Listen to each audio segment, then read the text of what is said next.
Ras-le-bol des géants de l'agroalimentaire mondial. Ils sont plusieurs à avoir annoncé au cours des derniers jours et des dernières semaines des fermetures de lignes de production en France et les perspectives ne sont pas bonnes.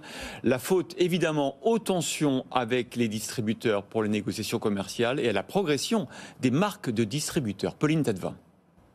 Tour à tour ces dernières semaines, Mondelez, Unilever ou Nestlé ont annoncé des cessions d'activité ou des fermetures d'usines en France. L'un d'eux nous assure vouloir y maintenir un ancrage fort, mais le malaise est profond chez les fournisseurs de produits de grande consommation, d'après une récente étude EY pour l'ILEC, un des lobbies du secteur. Une entreprise sur 6 envisage de fermer des lignes de production et près de 4 sur 10 ont vu leur maison mère refuser des projets d'investissement en France. Au siège de ces multinationales, on s'agace du niveau des marges, du coût du travail, du trop-plein législatif, des centrales d'achat européennes et surtout des tensions dans les relations commerciales, jugées pires qu'ailleurs.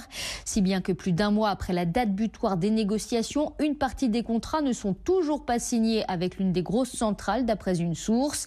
L'important, c'est de pouvoir faire passer des hausses de prix, explique une autre, qui regrette que ces hausses soient moins importantes en France que dans les autres pays européens.